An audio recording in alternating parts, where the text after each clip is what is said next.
stay fly.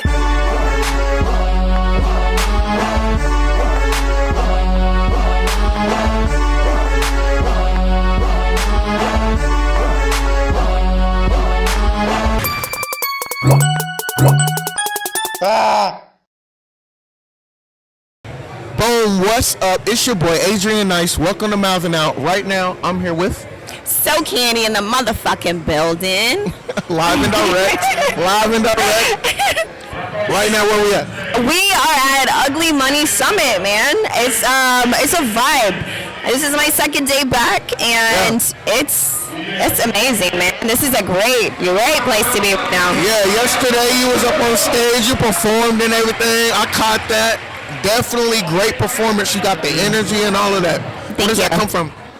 Well, I honestly have been in front of people my whole entire life. I was captain of my cheerleading team in high school. I was a professional cheerleader. I cheered for the Houston Texans. So, I've performed in front of 70,000 people. I've always been in front of people, and I've always wanted to be in front of people. So that energy just comes from that. What was it like being a cheerleader? Because I know I have a friend, she cheerleader for a NBA team, and that can take like a toll on your body and like mental wise. Because don't they require like a lot from you as far as like time and stuff like that? Yeah, as far as time, it is very strenuous for sure. But as far as taking a toll on your body, I think it was actually great for me. Like it kept me in shape. We had to work out every 3 days with the team. We had a personal trainer, and it kept you in shape. So I can't complain about that. But as far as the time, it definitely took a lot of time. And it was a lot of hours. Was there stuff y'all couldn't do? Yeah, we couldn't fraternize. What? So, but the football players tried it. They tried it.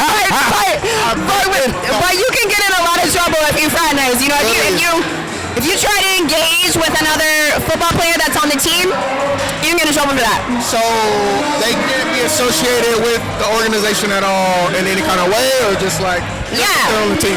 Anybody that's in the organization, you cannot fraternize with them, no. But the football players tried it. Let me tell you. I had as a cheerleader, you had to make appearances. So there was events that we had to do, like donating money to cancer patients, or making appearances at Macy's. And there was a particular event where I was at a department store. Very popular football player. You would know him. They would do funny shit. If you're taking pictures, they might grab your ass or all that shit like that. Like that's you slick motherfucker. Yeah. So that was in Texas, right? That was in Houston, Texas. Houston, Texas. How did you make your way to Atlanta? Are you based here now, or? I live in Atlanta now, yes. And I made it to Atlanta because after Houston, Texas, I moved to Dallas, Texas. I had a very, very, very traumatic event happen to me. We're in the music industry. It's a grimy thing. I had hundreds of thousands of dollars stolen from me from a music executive. Damn. And but no cap. So. Did you sue him? But music is one of those things where it's like, there's receipts, but it's not like, you know what I'm saying? Hard evidence. Exactly. I have voice memos, I have receipts, I have text messages, but it's like, you can go to the police don't fuck with that. You can go to an attorney, but is this a civil case? Like, what is this? You know what I mean? So it's difficult. So with that, I decided, I need to get out of this space. For sure. And I moved to Atlanta. So while you were cheerleading, were you doing music? No.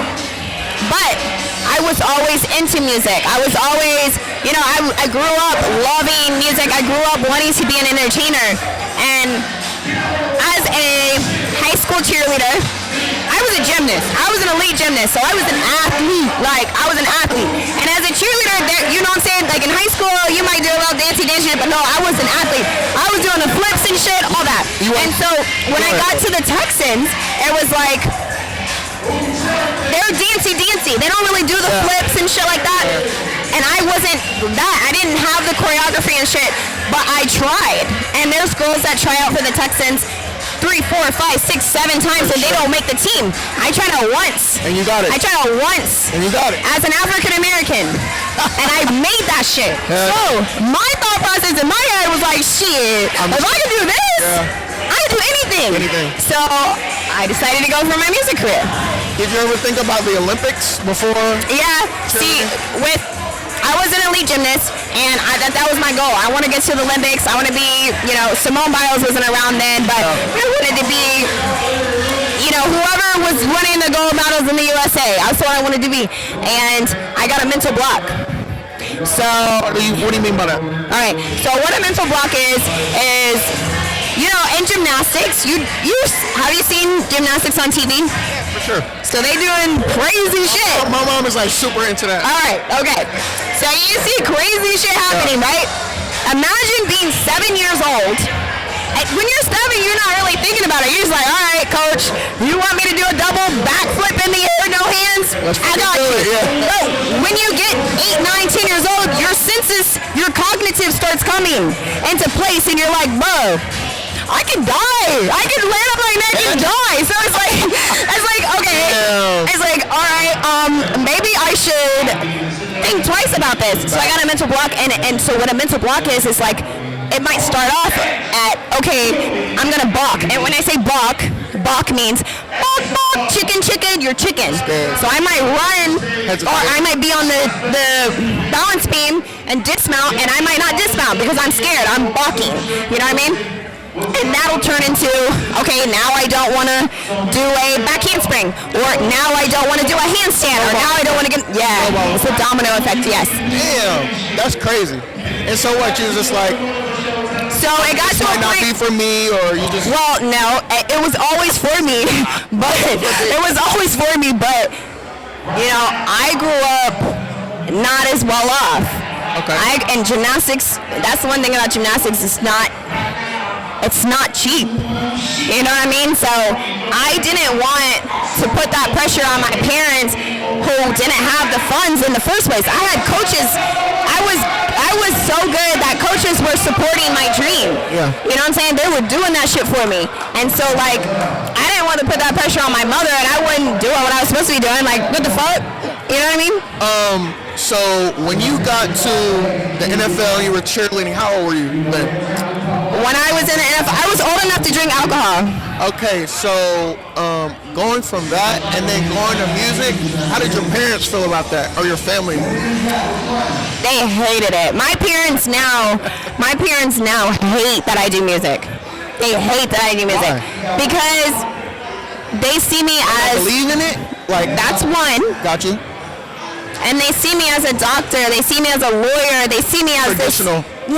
This because my mom has her PhD. My father has his master's. My father is 26 years in the Air Force. You know what I mean? So it's like they don't want to when you're in music, you start off from here and you either stay here or you go here. There's you gotta climb and you gotta get out the mud. There's things that you have to do where you just can't go to school, get your education and then apply to jobs and get a job. That's not what the music career is. You know what I'm saying? And so a lot of people don't understand that. And my parents, they don't understand that. So they don't understand the sacrifice, but that's okay. That's okay. You're gonna show them. Yeah. You're gonna show them. Yeah. So look, let's talk about your music. We're gonna have to get like a longer one-on-one. Yeah. You know what I'm saying? Yeah. But what music are you pushing right now? So right now I have my single Circle that I have out right now, and then I have my single Want It All. Which one is your favorite? They're both my favorite. One, give me one. Want It All. I'm gonna tell you why. Circle is a great song. Circle is a great song. Circle is a great song. It's a club song. It's great. It's for the ladies, but Want It All is I'm big in manifestation. You know what I'm saying? I'm big and thinking about, okay, this is what I want to do. This is what I'm going to think about every day, and this is what I'm going to get. And so Want It All is I want it all. Winter, summer, spring, and fall. You know what I'm saying?